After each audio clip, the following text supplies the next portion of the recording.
નમસ્કાર. કેમ છો વિદ્યાર્થી મિત્રો? ધોરણ 12 વિષય અર્થશાસ્ત્ર. અર્થશાસ્ત્રમાં આપણે અત્યારે પ્રકરણ નંબર 8 ચાલી રહ્યું છે. લગભગ આજે આપણે આનું છેલ્લું સેશન છે. અને અત્યાર સુધી વિદ્યાર્થી મિત્રો તમે જે ભણી ગયા છો એ પ્રકરણ નંબર 8 કૃષિ ક્ષેત્રની વાત કરીએ તો કૃષિ ક્ષેત્રનું મહત્ત્વ એટલે કે એની કરોડરજ્જુ અર્થતંત્રની, ત્યાર પછી ભારતમાં વર્તમાન સ્થિતિ કૃષિ ક્ષેત્રની શું છે એના 6 મુદ્દાનો પરિચય આપણે મેળવ્યો.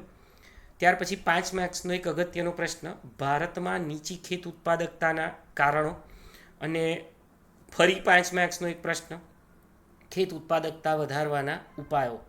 એમાં સંસ્થાકીય સુધારા, ટેકનોલોજીકલ સુધારા અને અન્ય ઉપાયો. ગયા સેશન સુધી આપણે આટલી ચર્ચા કરી ચૂક્યા હતા. આજે આપણે વાત કરીએ છીએ મુદ્દા નંબર 8.5.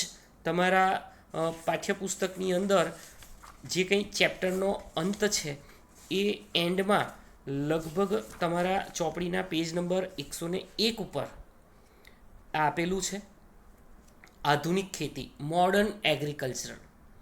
હવે મારી વાત ધ્યાનથી સાંભળો.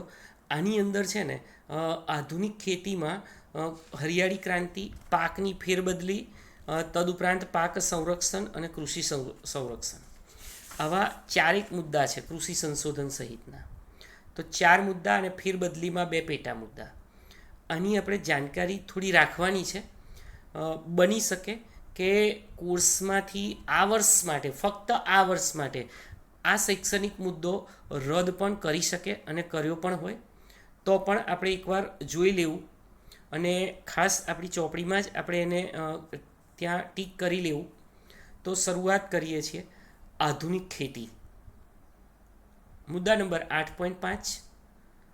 ભારતની પરંપરાગત એટલે કે જૂની પુરાણી પદ્ધતિથી થતી ખેતી, જે સેન્દ્રિય ખાતર, બિયારણ, સાદા હળ, બળદ અને ખેતીના પ્રાથમિક સાધનોનો ઉપયોગ કરીને કરવામાં આવતી હતી. આપણે બધા જાણીએ છીએ. એને આપણે પરંપરાગત ખેતી કહીશું. સાદા શબ્દોમાં મધર ઇન્ડિયા છાપ ખેતી પણ કહેવાય. બળદની જગ્યાએ માણસ જાતે ખભા ઉપર હળ મૂકીને ખેતી કરે તે.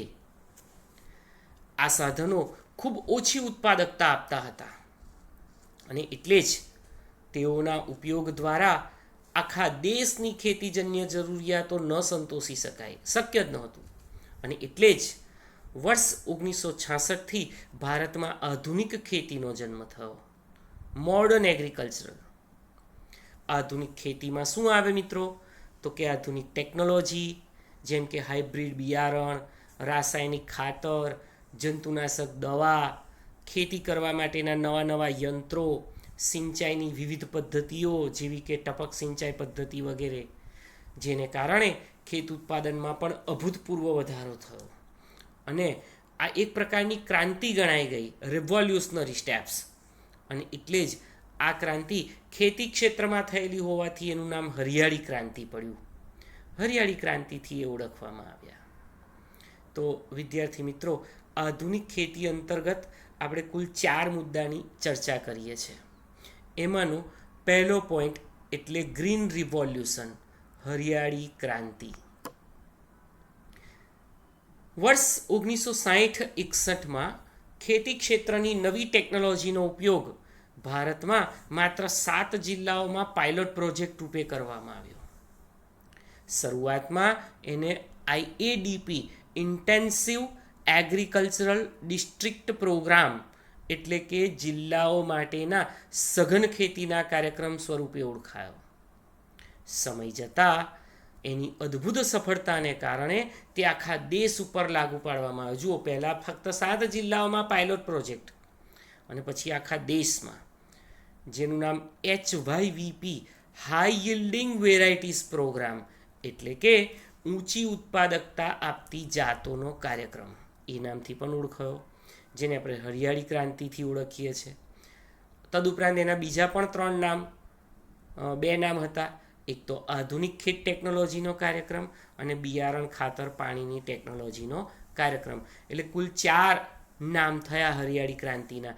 વિદ્યાર્થી મિત્રો, આવો એક પ્રશ્ન પણ પૂછી શકાય કે હરિયાળી ક્રાંતિના બીજા નામ જણાવો. IADP, intensive agricultural district programme, HYVP, high yielding varieties programme, આધુનિક ખેત ટેકનોલોજીનો કાર્યક્રમ, બિયારણ ખાતર અને પાણીની ટેકનોલોજીનો કાર્યક્રમ, આ બધા એના બીજા નામ છે. મલ્ટિપલ ક્રોપિંગ, આધુનિક ખેતીનો બીજો ઘટક એટલે પાકની ફેરબદલી. પાકની ફેરબદલી એ દેશમાં લેવાતા જુદા જુદા પાકો માટે ઉપયોગમાં લેવાતી ખેડાણ પામેલ જમીનના વિસ્તાર દ્વારા મેળવી શકાય છે. પાકની ફેરબદલી એ ખેતી કાર્યોનું સ્વરૂપ બતાવે છે. સામાન્ય રીતે ખેડૂત બે પ્રકારના પાક લેતો હોય છે. તમે જાણો છો, એક અનાજ અને બીજું અનાજેતર. અનાજેતરનું બીજું નામ છે રોકડિયો પાક. અનાજની અંદર ઘઉં, ચોખા, બરછટ અનાજ, બરછટ એટલે બાજરી, જુવાર, મકાઈ વગેરે, અને કઠોળ એનો સમાવેશ થાય છે. જ્યારે રોકડિયા પાકોમાં વિવિધ પ્રકારના તેલીબિયા જેવા કે મગફળી, તલ, એરંડો, સોયાબીન, સૂર્યમુખી, અળસી વગેરે. તદુપરાંત રોકડિયા પાકોમાં શેરડી, રબર, કપાસ, સન આ બધું જ રોકડિયા પાકોમાં આવે. વિદ્યાર્થી મિત્રો, ત્યાં લીટી દોરી રાખજો. રોકડિયા પાકના ઉદાહરણ આપો એવું પૂછાય તો આપણે આ લખી શકીએ: મગફળી, તલ, એરંડો, સોયાબીન, અળસી, સૂર્યમુખી, શેરડી, કપાસ, રબર, સન વગેરે.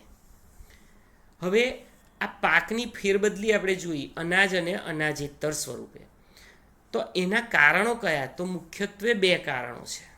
એક ટેકનોલોજીકલ પરિબળો અને બીજું આર્થિક પરિબળો.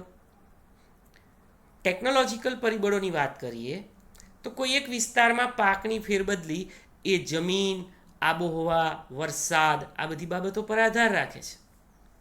જેમ કે મધ્યપ્રદેશમાં વર્ષો સુધી બાજરીનો પાક લીધો, પછી ચોખાનો પાક લેવામાં આવે છે. ભારતના ઘણા રાજ્યોમાં સિંચાઈની સગવડોના આધાર ઉપર જ શેરડી છે, તમાકુ છે એવા પાક લેવામાં આવે છે. આમ પાકની ફેરબદલી મૂડી, નવા બિયારણો, ખાતર, ધિરાણની સગવડો એને આધારે જ શક્ય બને છે. આ બધા ટેકનોલોજીકલ પરિબળો છે. આર્થિક પરિબળો પણ અગત્યતા ધરાવે છે.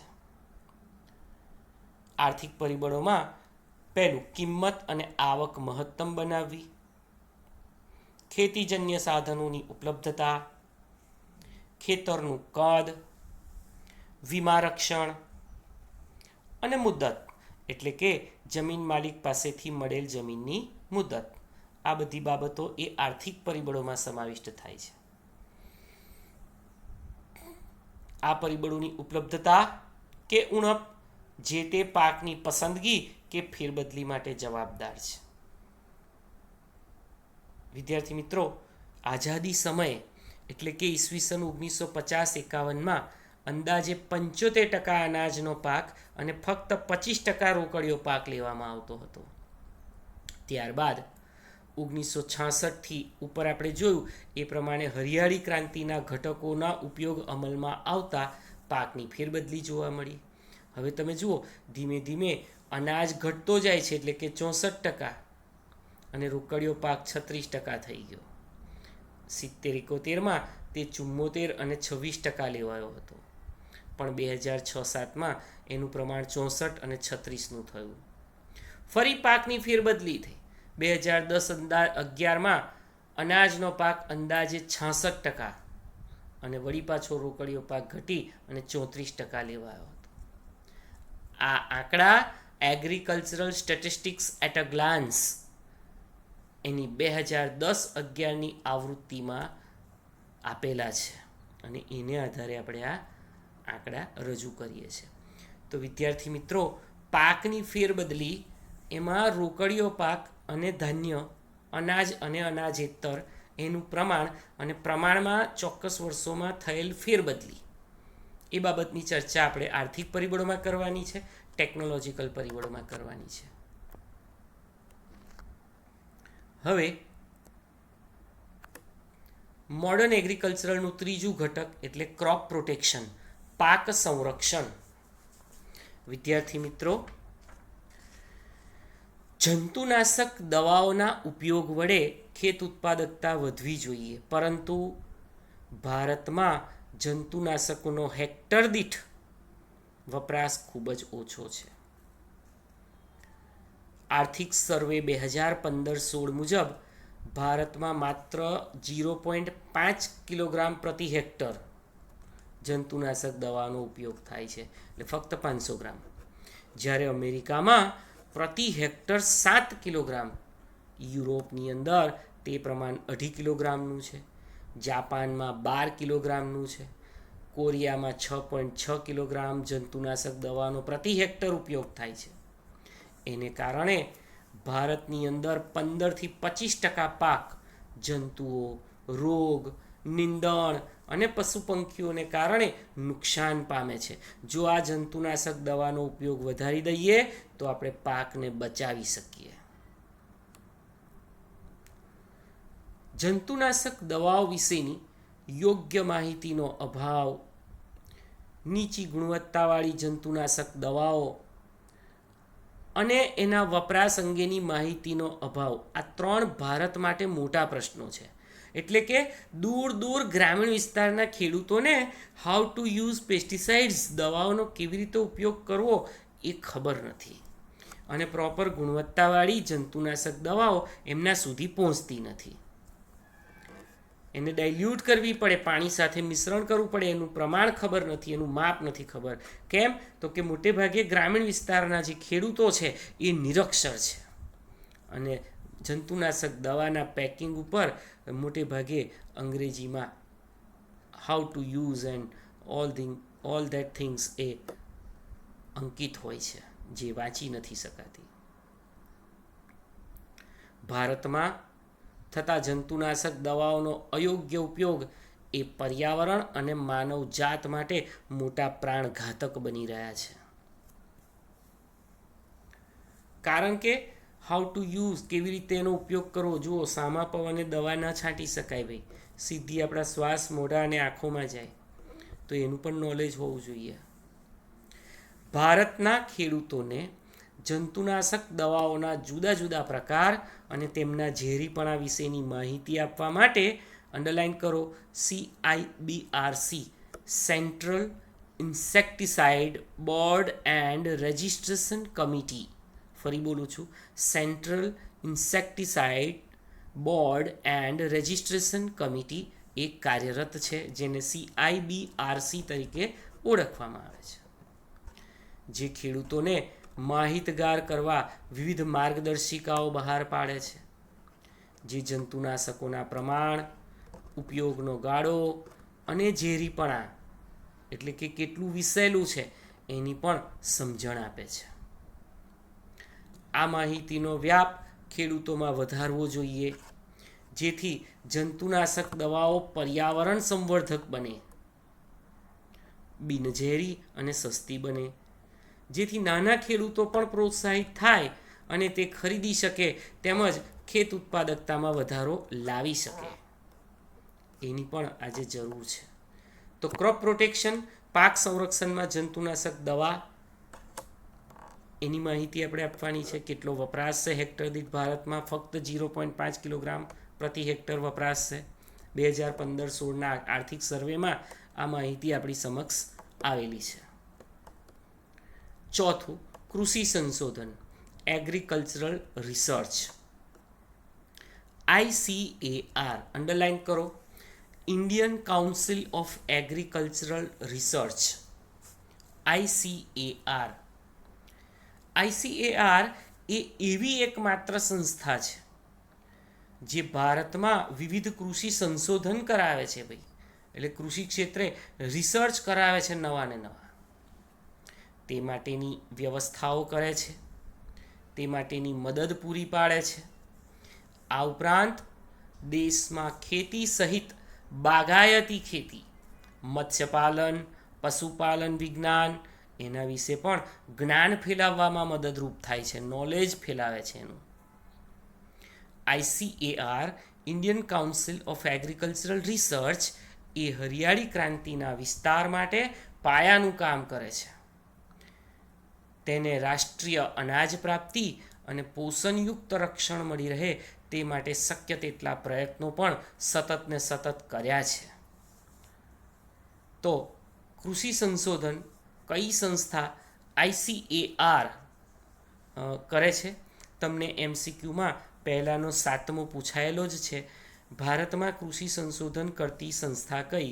જવાબ option A ICAR, Indian Council of Agricultural research.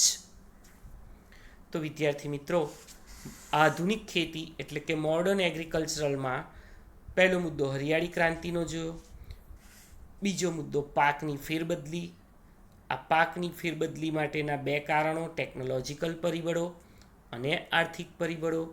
ત્યારબાદ પાક સંરક્ષણની ચર્ચા કરી, જેમાં CIBRC, central insecticide board and registration committee, અને કૃષિ સંશોધન એગ્રીકલ્ચરલ રિસર્ચ, એમાં ICARનો પરિચય મેળવ્યો, Indian Council of Agricultural Research. તો આ સાથે જ આપણું 8મું પ્રકરણ કૃષિ ક્ષેત્ર અહીંયા પૂરું થાય છે. વિદ્યાર્થી મિત્રો, તમારે આનું સ્વાધ્યાય કાર્ય હોમવર્કમાં લખવાનું છે.